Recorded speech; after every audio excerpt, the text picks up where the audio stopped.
à tous, c'est aujourd'hui qu'on connaîtra le nom du successeur de Corneille Nangaa, le président de la CENI, la confession religieuse, Sangani Awa, na conférence épiscopale nationale du Congo, Pona Kopona Penza, Nani Oyo, Akokamba CENI, Nabiso Pona élection il y a 2023, candidat Basaï Koyo Kabango, Moko Simamoninga, 6 candidats donc retenus Pona Baye Ninde Oyo aza candidat idéal pour Abima président ya CENI, mais bien avant pendant que bango bazali ko solo masolo wana bandeko ya la muka une délégation de jeunes ya la muka bayaki ko senga ba confession religieuse bakoya na motambo te ya parlement to pe assemblée nationale o senga ki bango ba désigner membre na bango pour na CENI balobi que bakoya na motambo wana te bazela nano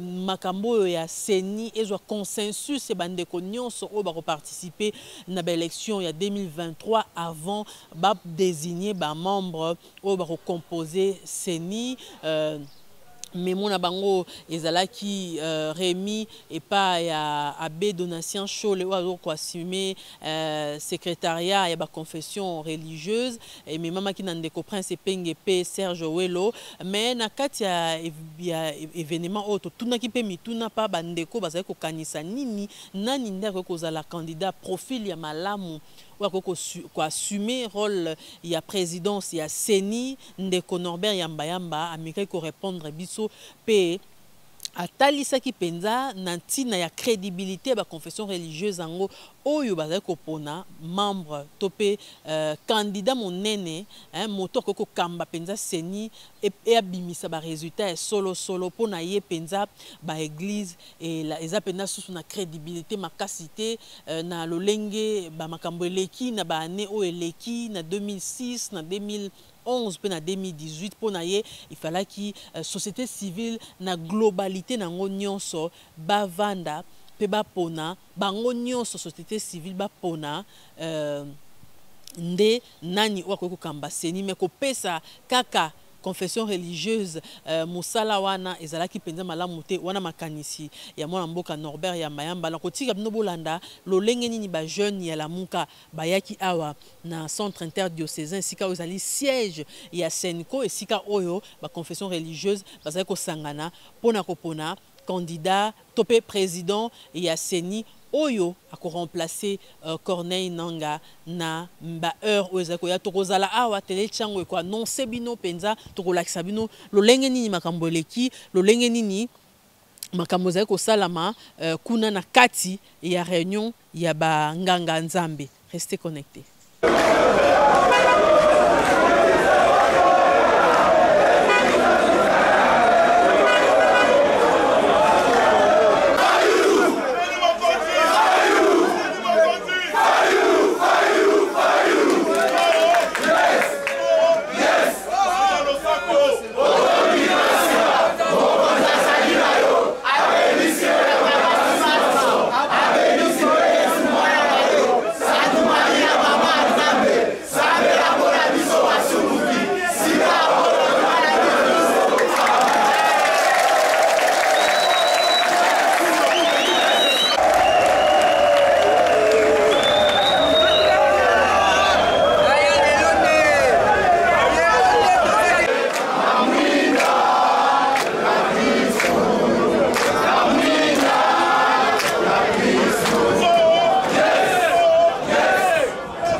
attention de chefs de confession religieuse de la République démocratique du Congo.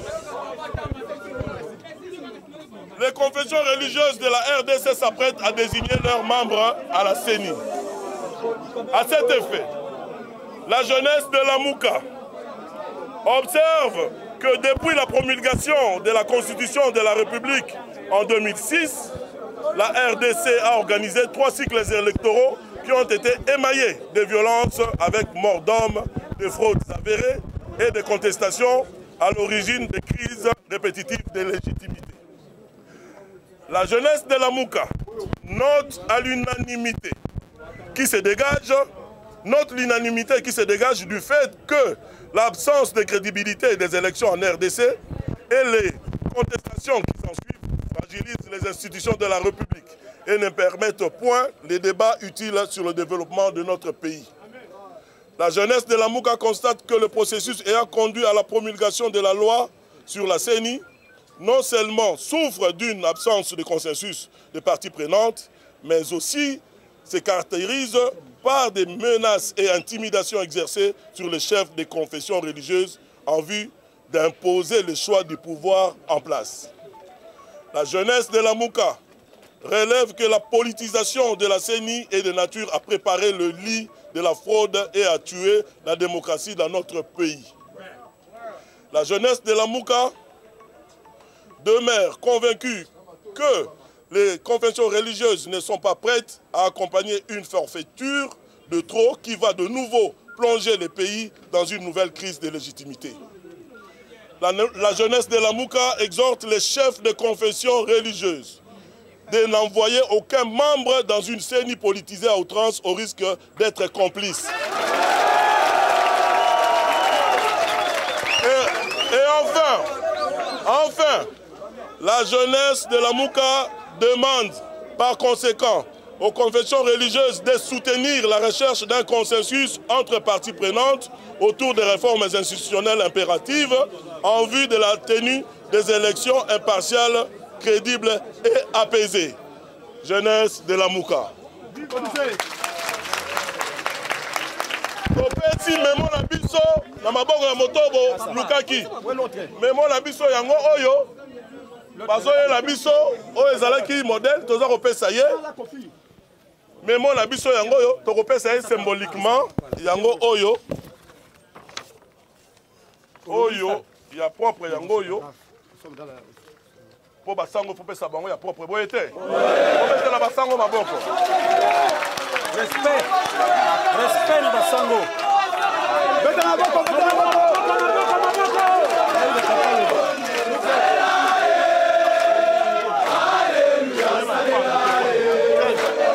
Avant que Sabine prenne la parole, moi Lingala, c'est important. Attendez.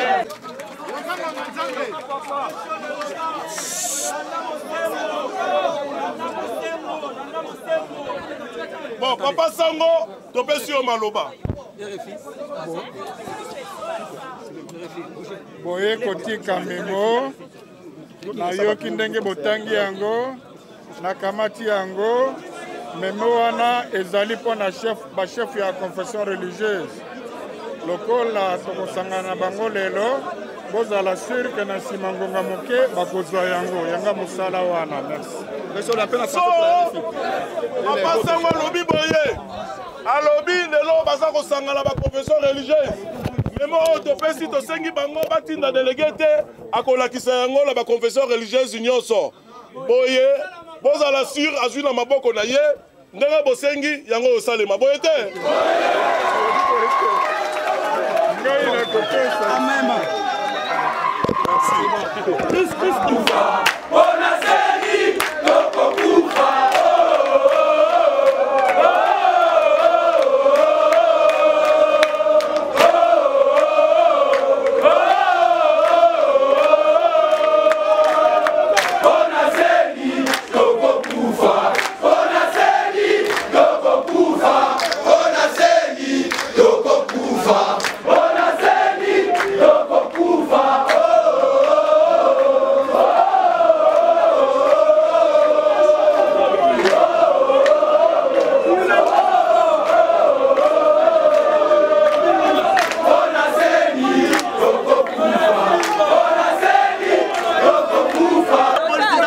CENI.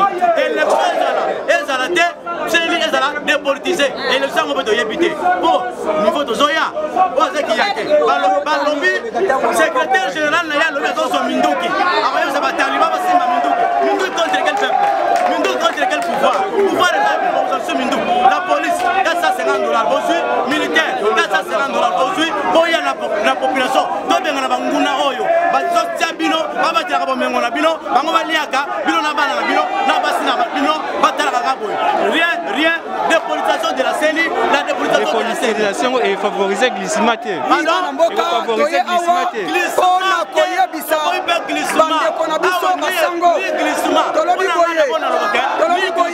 Ni élection. Nous voulons qu'on chasse toutes les autorités médiocres dans ce pays. Parce que trop des étrangers, trop des bateaux,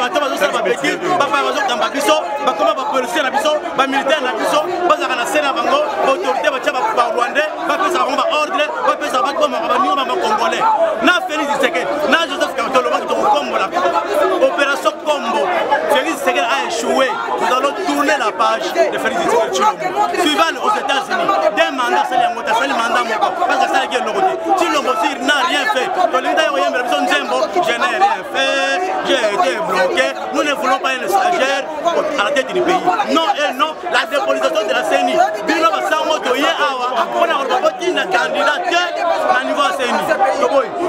Merci, monsieur le journaliste. Bissot Ozali, étudiant à l'université de Kinshasa, tu as déclaré dans le premier mois 1. Tu as 3 cycles électoraux au total de l'équipe. Parmi les 3 cycles de l'équipe, il y a échangé dans le cas. La population a souffert, Bissot étudiant a souffert. Et il y a un moment où la lobby, tu as marché déjà. Pour la police a reçu la population. Les étudiants ont déclaré lobby et la police a mobilisé Kuluna. Babundisa étudiants, babundisa étudiants na Kuluna. Tobunina Kuluna, bauti bana ya Livulu, bana ya Mbazalem, tobunina bango lobby et complice na la police. Yango biso étudiants dans lobby boye. Donc otikate parce que effet que ba tricherie et ça la marathon na mboka Congo, biso do souffrir et ba nyoko la biso étudiants, ba nyoko la population. Biso étudiants dans sur la droite. Oh, na mboka la biso do yebi l'indépendance et ça fait étudiants ba tellement qui à travers étudiants ben na force étudiants et ça là que tous avec tout à fait indépendance. Mais étudiants le lo baza sur le lo côté. Moi biso étudiants dans le biboyi. To yeko senga na be chole. Ba ni mateke politique c'est ni la politiser. Parce que ça c'est les politiser. Biso étudiants to paralyser to sécurité. Nous allons paralyser la vie de Kinshasa parce que trop c'est trop.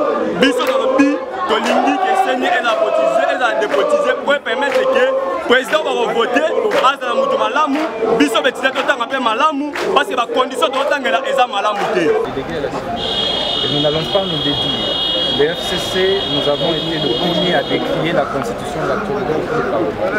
Nous avons été le premier à fustiger la désignation des 3 juges de la Constitution.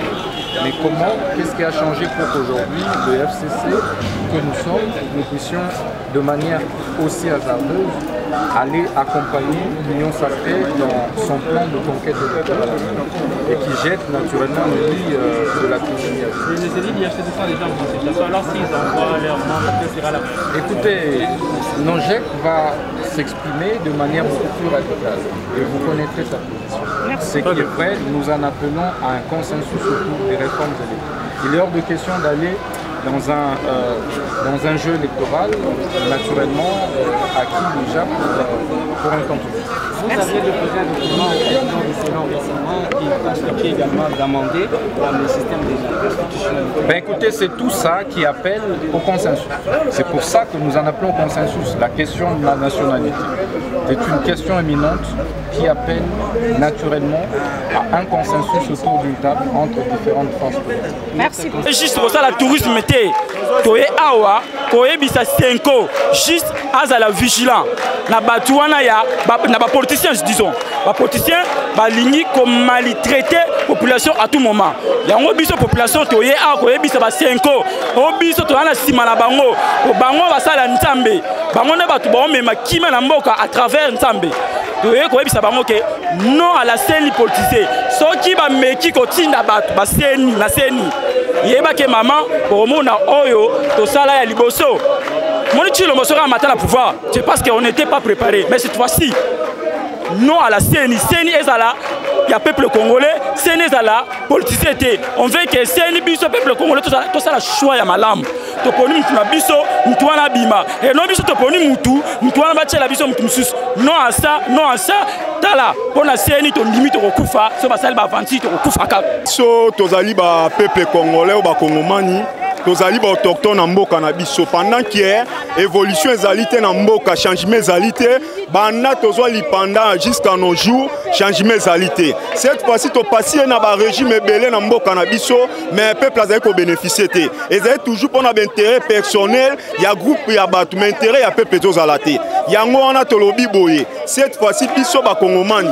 tokoki jamais totika mboka na biso ekende boye pendant que souffrance ezali pendant que bakelati ya bien ezali te pendant que nyonso tozali un échec yango ma mécanisme oyo tomonaka epai ya monsieur Kabila kotia bato lokola bacoordonnateur na niveau ya CENI mpo ya pesa baordre babimisa ye yango mpe tomonango epai monsieur Tshilombo yango wana biso peuple congolais tozali na détermination ezali article 64 tokotinga biso tobima na nzela yango tobandi yango cette fois-ci CENI oyo ya monsieur Tshilombo na monsieur Kabila biso peuple congolais tolingi yango te yango toye awa na Senko atake peuple congolais oyo tobotami awa toyebisa betole atia makolo na ye kuna te parce que Tshilombo égal Kabila donc sont toujours ensemble ezali dans na virus moko te yango wana biso tobi CENI ya magui oyo ya tricherie tolingi yango te parce que Tshilombo yemo azali tricher Kabila yemo azali tricher basasi ensemblement ya ba tricherie donc biso tolobi boye tozali peuple oyo ndenge bazali kokanisa lisusu te ke peuple moko azali abandonné peuple moko ko révolter te peuple moko obeta kara biso tolobi boye tozali na détermination donc na mambo ya mboka na biso toboyi bapolitisien bakota na kati toboyi loko batishere na bango ezaka na CENI ya nzungu mabe balamba mpo na CENI biso moko peuple tolingi mutu oyo biso moko tolingi mpo totia ye na CENI toboyi miyibi bango so bazomema biso na dictature batia mutu oyo bango balingi tokobomana tokokufa baso bapepaka baserkele bakotia biso toboyi lokola bino bozola misola peuple congolais biso bakanga mboka tolala nzala mais likambo te so bino bomekotia muntu ose peuple alingi te tokobomana lelo sisagi tokokufa boluka bino biso baserkele wenango 2023 soki ekei kana 2023 soki ekei kana ndanga moyibi oyo boyibi bape ya falulu liwa ekoya biso na 2023 misu lisu na lisu tozozela bino biso toponi muntu na biso beshore tozokena ye na CENI bokosi peuple mingi boyibi peuple mingi alors tour oyo tozotia suka omoni nde navani na mabele na ye kodeklare nde makambo na biso ya mboka na biso bokosi biso mine pouvoir na biso ekei kana posa peuple azonga na pouvoir na ye bolingi bateka Kongo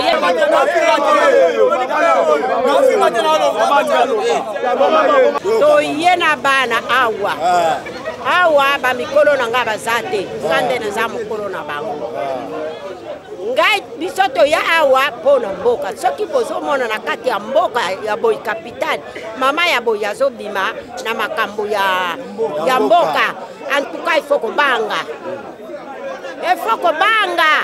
ngai nakoki kozala na ndako na ngai bana na nga bazolesa ngai bana na nga batanga misala eza te bana oyo bazodeklare mpona makambo ya mboka misala eza te CENI ezali mpona peuple eza mpona bapolitisien te batia yango na posi bakoki kotia yango na posi te CENI ezali ya peuple congolais batia yango na posi te eza ya Tshilombo te nayebisaki bango lobi nalobaki bango boye bango baza baitalien uta ye moko mokonzi ya mboka aza italien baministre baza italien badepute baza baitalien naloba nanga bapolisier te baza baitalien mwe ateka seneti oya or yeo akoyo kuteka palapala baza baitalien bakoko mongisa mboka te batika seni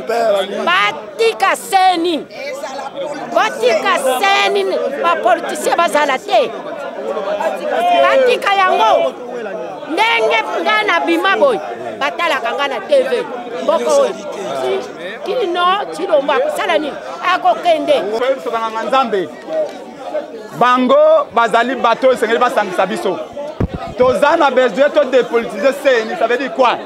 Yambala o tolingo obe bango banganga nzambe les 8 confessions bakamba CENI pona yango tolobi poso mibale ya pamba basangisa biso na 2 semaines tolongola ba délégué à Félix na Kabila na CENI eza na mapoko na bango banganga nzambe bango babongisa maponomi bato ya Chilombo balobio soki to dépolitiser l'état de Kezala tolobi lokuta pona ko dépolitiser soki volonté ya politique ezali poso mibale to ko dépolitiser to tie ba konzi asika biso la muka to ko banga maponomi te po peuple aponaki biso na 2018 akufite azali toujours po sa ya mbongwa ne pas bilenge ya Congo ezali toujours bana besoin ya leader ya solo président ya mayele wana makanisa ko développer mboka donc dans 2 semaines to dépolitiser to kena maponomi retard ekoyala te po esali mbula mibale uta la muka ba confession religieuse ba association pour démocratie ba senga ki dépolitisation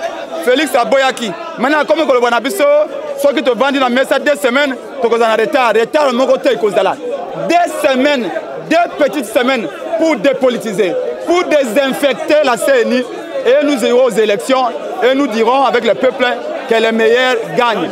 Félix a lamentablement échoué. Na Beni en plein état d'urgence ba Koboma. Samedi, il y a 16 personnes tuées. Avant le Congo, 99% bilingue, c'est pas ça, mais chômage. Économie et baby. Détournement comme la présidence de Tinasé. Bako dise biso na lengeti. Tolobi lelo. Ovi a échec à Félix. Même ceux qui bozuye et Bembe. Bozuye et Bembe botier candidat opposition. Face à candidat IDPS et Bembe et Kelonga Maponomi. Pour échouer ma casse.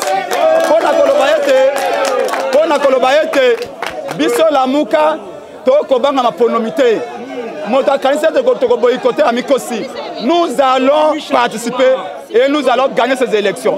Mais là quand on senga ya lini banganga nzambe basangisa biso na 2 semaines oyo to vendre rapidement to dépolitiser CENI to longola ba 4 délégués à Félix to longola 2 délégués à Kabila Bachewana to tia akawa ECC to tia église catholique to tia ba kimbangiste to tia ba musulman bango ba se surveiller pour nini to lobi na présidence soki botiki mutu moko ba corrompre ye so bote ba tumi balé ba corrompre bango mais soki ba komi 8 et comme difficile et ça facile corrompre mutu moko mais ça très difficile corrompre 8 personnes moko akobimaka pour na ko dénoncer proposition na biso yango yewana banga nzambe bayo kasonite bazonga simate balobaki ba boy CENI wana lelo balingi ba ko désigner président CENI Biblia elobiete que ton oui reste oui que ton non reste non manso ko bakisa na sima ke ute pe azabolo ya liboete aboto lobina bango balobaki non batika la pe batelema ngwina non na bango na toni bino botoni parce que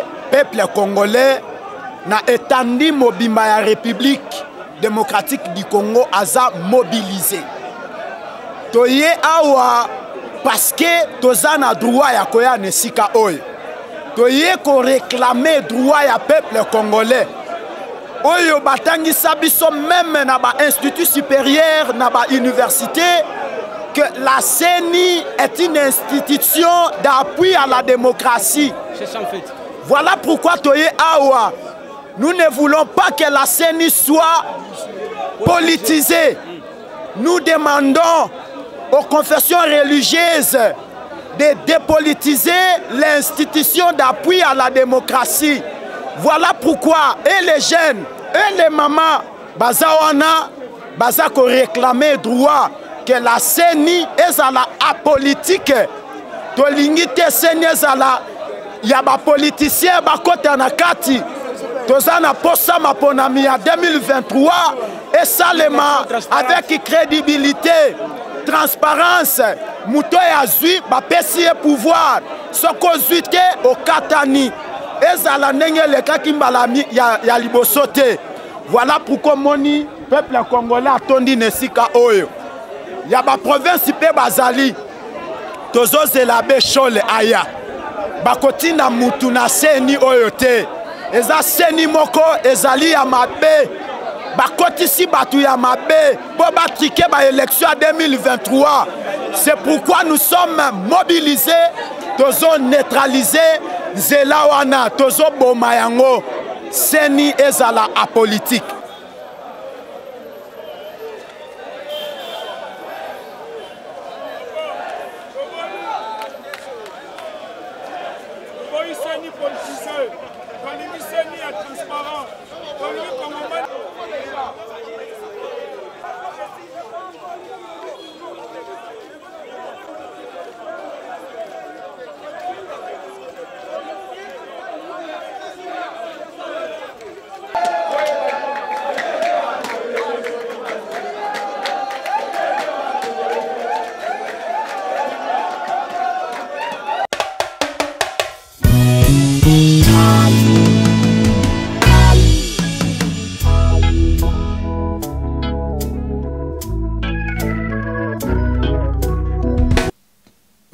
Bon, subir la pression. En 2006, Bapona qui paye à son âme, avait malheureusement bon résultat.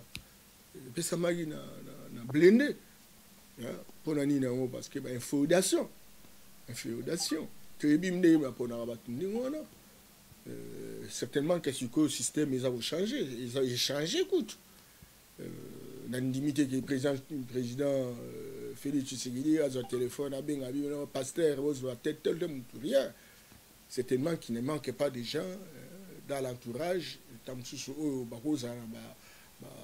déshydratant à Bango. Ils étaient déjà président de la République, c'est comme ça. Donc, il y a question à bolingoter, il y a question à critères techniques, est-ce que la confession religieuse est crédible? La confession religieuse est limite. En 2006,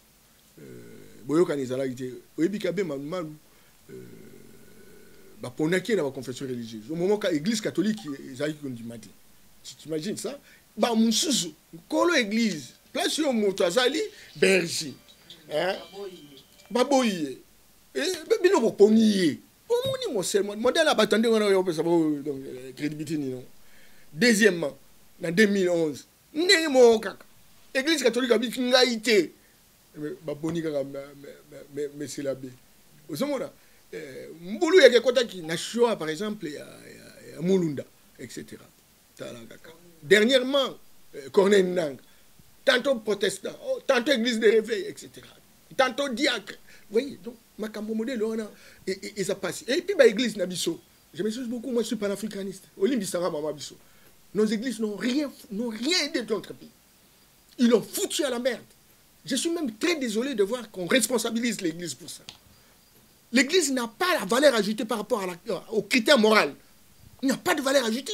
Il n'y a pas de plus-value. Tout ça, parce que tout ça, c'est l'église. Mais tout ça escroc. Et donc, tout ça pour imiter papa Nabiso et l'église. C'est eux qui font ça et nous les imitons. Parce que nous ne trouvons pas de mieux et pas la bango.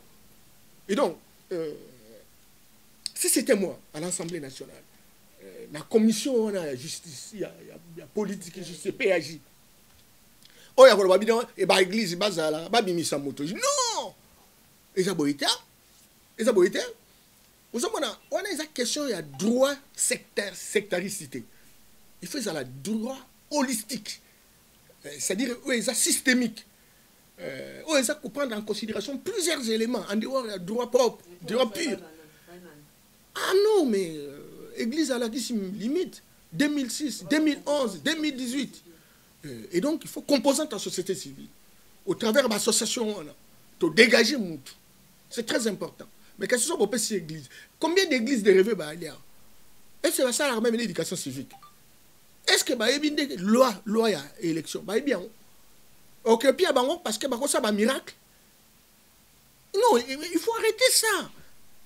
Et puis l'église pour la plupart des églises importées dites et révélées, les autres sont en pauvreté. Ils n'ont pas prouvé, elles n'ont pas prouvé de quoi elles sont capables pour changer la situation de notre pays.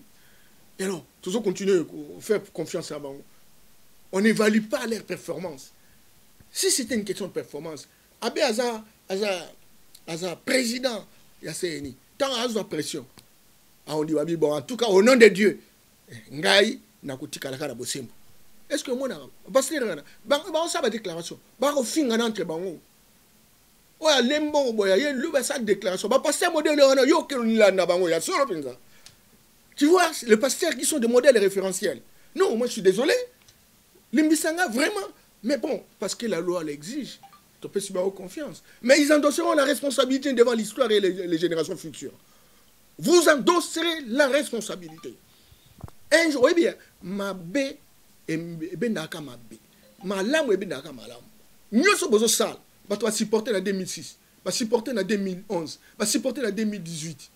Et si vous continuez, parce que vous n'avez pas de moyens, vous êtes en train de chercher des moyens par-ci, par-là, etc. Pour vous détruire beaucoup. Parce que vous avez détruit l'âme du Congolais. Dans la prédication, vous avez détruit l'âme. On n'a plus de génie dans notre pays, dans notre continent. Nous voulons véritablement que bon se redresser. C'est-à-dire, même démenti. Que Bino beaucoup travaillé pour que le Congo fonctionne autrement. Et là, Malamouté, pasteur Hazan en voiture, pasteur Hazan en cuir, pasteur Hazan en nyonso, fidèle là, ça fait 20 ans, 30 ans, parce que là, Bolam, Bazouarangouti. Et chaque jour, cotisation, Tobongis. Il y a combien de certificat d'enregistrement. Donc, s'il vous plaît, Bolata, attends, beaucoup de baza mabé, mais boza quand même quelque chose, bon zambé. Bon pour na moko na bandeko oyo akuku samusala. To pesa bino ba idée. Biso to za luka banganga maela katamboka. To zolo bilango parce que to bunda katango nyo soki mboko oyo fonctionner ndenge ngobani. Kasi soki bino bo ça le contraire en fonction de l'intérêt na bino. Madame, maman le golo yebi to bunda depuis kala peto sala ka manso pour que makamwe bonga kala depuis to sala ba beaucoup pour makamwe Italie élection makamwe Italie société civile na mboka na biso tout le monde a été ba politicien ba s'occuper ka solo na makamwe Italie ya gestion ya mboka mais démocratie ça ressemble à quoi son Afrique na ba pays presque Afrique mobimba. Et que tout le monde a qui déjà à partir de Sainte City que bakoki kozala politicien bako sala mosala o était ya gestion ya mboka bakoki pe ko sauver démocratie parce que j'ai d'intérêt ça les maka yangona depuis kala tozwaki recommandation était to créer institution d'appui à la démocratie institution d'appui à la démocratie et tout ça, le coup, par exemple, CNI, la cellule électorale nationale indépendante, institution locale, conseil droits de l'homme, institution locale, lutte contre la corruption, conseil audiovisuel, etc. On a des institutions d'appui à la démocratie. Ils ont des institutions qui n'ont pas appuyer la démocratie. Mais la carte, il y a des acteurs non étatiques, acteurs de la société civile, secteur na secteur, ils ont des associations qui travaillent pour Nayango. Par exemple, dans le secteur de l'élection, il y a des associations électorales. Dans le secteur italien, il y a des droits de l'homme, il y a des associations de droits de l'homme. Secteur italien audiovisuel, Conseil supérieur audiovisuel, il y a des journalistes. Makamba corruption, beaucoup d'appels d'associations, ils ont s'occuper de Makamba corruption. C'est très clair que il fallait visionner un peu, retenir qu'il y a un Sainte-City, mais les politiciens sont tellement basés au Koso, Balingi, au même moment que ils ont occupé l'institution de la République, ils ont la gestion quotidienne Yamboka. C'est au même moment balingi siko ba occupé même na niveau ya ba institution d'appui à la démocratie. Alors pendant que zong la problème Italie il y a CNI, je pense que je reste fidèle na principe oyo ezali que moto oyo akoki ko conduire CNI face à la moto oyo auti na kata société civile pe moto oyo aza na société civile électorale. C'est très important. Okoki ndeko zwa mutu mususu oyo azali bien que la société civile, ou association des femmes, ou association des jeunes, ou association des théâtres, ou etc. Il y a beaucoup de président parce que ça a une fonction technique. Ce côté libyen, par exemple, à Italie, il y a élection, il y a des associations chaque jour, au Babunaka, ça la critique, conduire, respect, il y a vision, on a élection salima. Et donc, l'association a maîtriser Makambo élection koleka association mutusi. C'est que très clairement président il fait un profil on a moko a une expérience na Makambo Italie à élection, moko a sali ba observation ba moko belé Makambo Italie à élection, moko pe ou a ça engagé parce que croyez-moi au ça la Makambo Italie élection au cause en expérience, aux en intégrité aux en pudicité, aux en caractère parce que les questions il y a que départager ba homme politique. Ce qui quand moto ya oui oh moto aibi qui bon ba futa imbongo azumbongo etc. to azolanda c'est ni parce que ba mbongo ebele da ba partenaire ba pesa mbongo etc. on a opposé de l'autre côté. Il faut moko non seulement azana cadre ba cellule ya ba association électorale mais azana caractère to yebi engagement na ye na kata moko ndenga za ko bunda pona mboko oyo et se redresser. Et je crois que, bon, il y a des collègues, Bélé Bazana, le Bazana Histoire, Italie à élection. Combo ezotangama parmi ba combo nani na moko to mibalo kokotanga o baza capable de relever défi. Bon, ce que tu considères na ba combo tozoyoka etc. neti batokola ba Paul Sampou, batokola ba Jérôme Bosso, batokola ba Denis Kadima, batokola Roland comment on dit Rossard, Malonda, etc. Mais je dois vous avouer que parmi eux, il y a un patriarche. Je m'excuse beaucoup, hein, parce que même Menanga, j'étais à l'époque dans la ONG de développement, Moto a entraîné du Bans dans ma campagne d'élection, sincèrement, hein, parce que même là, ma passe à mon copain de Maliboso, je suis pas à Sima. Au y a Maliboso, on ça y a ils appellent le sap. Ils appellent le sap. Et puis Paul a moi caractère. Paul a moïbité. Paul a le coup bon côté. Et comment on dirait dans ça comparé mais Paul a colo même dans ce qu'on aidé hier après ça dit ah ils ont malam ah ils ont mabi sincèrement mais qui bon bah monsieur soir bon on affronté mais naïbi quand même bango moi caractère moi moko sincèrement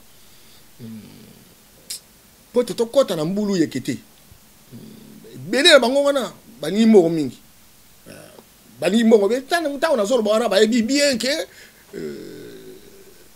Norbert azolo ba parce que aibi ndeni nango ba manœuvre et bana usali ma même époque ya Raïs Kabila etc. ba msu ba no luka etc. ba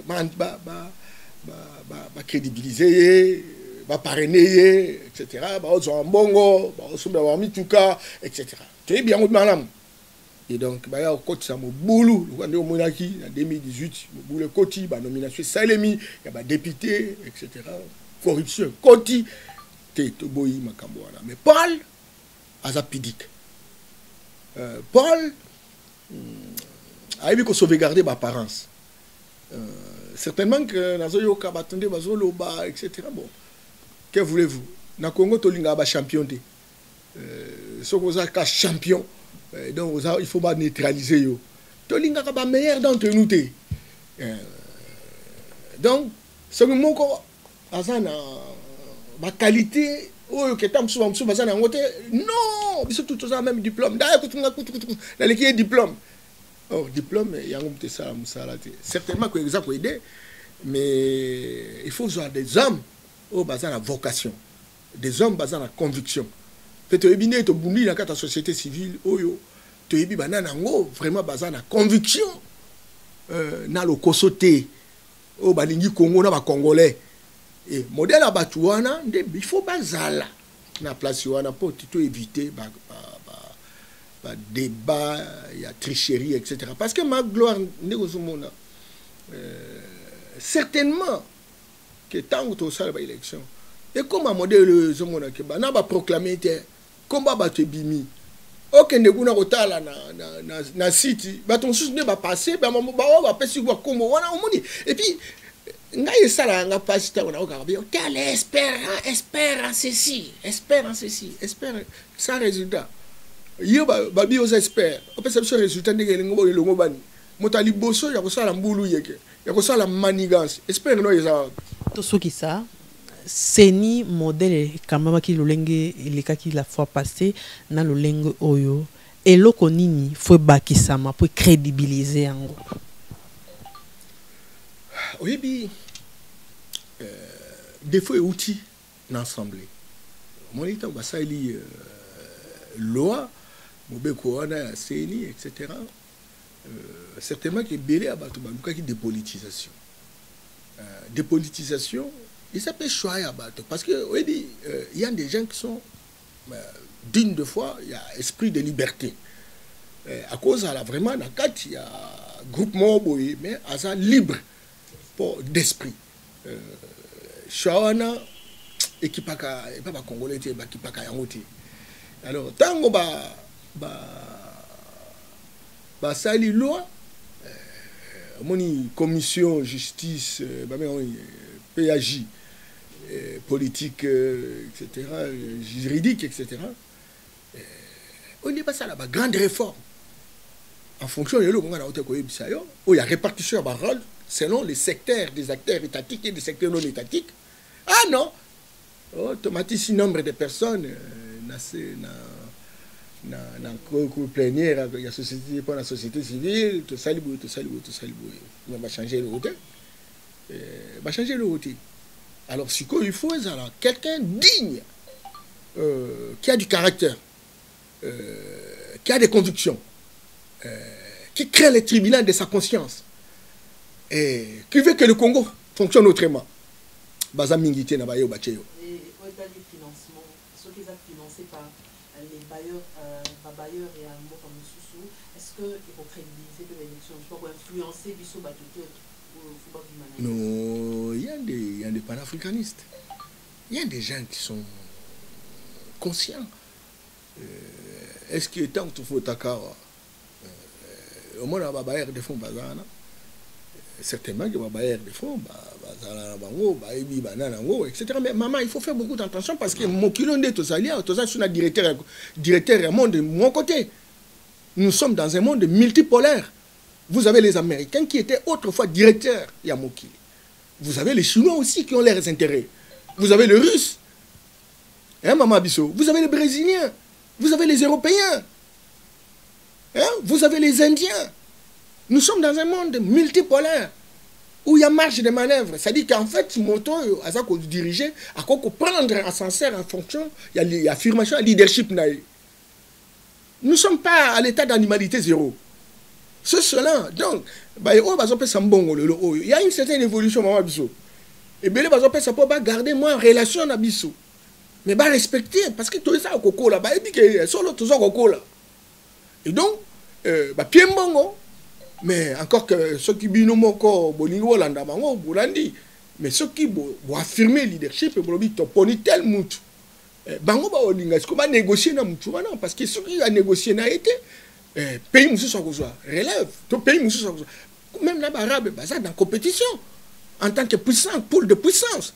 Donc tout quand ça raté que Kakambon on a imposé certes c'était un paysage politique tout ça dans la géopolitique internationale influence pays moko ça ko influencer ba tout mais sikoyo ba chinois ba ko poser problème na mongo ba américain etc mbo ko uta de partout etc. Mais tout ça a besoin de moto oyo au lieu de ba problème yo tricherie salemi o ba tout ba nommer bango etc. ma piloko on a écouté là nango à travers ya moto à cause de caractère et Paul Sampou j'ai continué à insister Namwa Moussa n'a été, n'a l'obité qui tout à pied Ngambo. Je suis parmi quand même bactères au bazar un peu stable. Mais na zolo ba boy pona lingimbo kana biso mingi. So que ça qui par exemple tango za ka kala to biso to za na kati to ko za bateau benza des candidats potentiels. Mais le lot oyo en termes de conviction, en termes de carnet d'adresse ils appellent Sampou. Mais je ne sais pas si qui l'église, la confession religieuse, au sérieux, est-ce que les critères ou tant élémentaire, etc. Mais sinon, Paul serait vraiment le mieux indiqué. Dans la société civile, certainement, dans un homme politique. Mais je le dis simplement parce que j'ai connu Paul. Nous avons travaillé, nous avons commencé ensemble. Il y a Paul Sampou, il y a Maître Péassona, Maître Mouila, il y a Floribert Chebeya, il y a Guillaume Gueffa, il y a... Voilà, ça sont tous des hommes avec qui nous avons commencé le combat depuis les années 90. Et donc, rien ne peut empêcher quelqu'un de dormir que de choisir un homme comme ça qui a été fidèle. Il a été en exil. Il a été en exil pour il est resté pendant longtemps. Dieu merci, il a été récupéré par la Fédération internationale des droits de l'homme, la France. Qui est cet homme parmi Bissot, a sali à Sancerre, oh lelo akolo balikambo pe azupe balier na libanda. Paul est la personne la mieux indiquée. Sincèrement.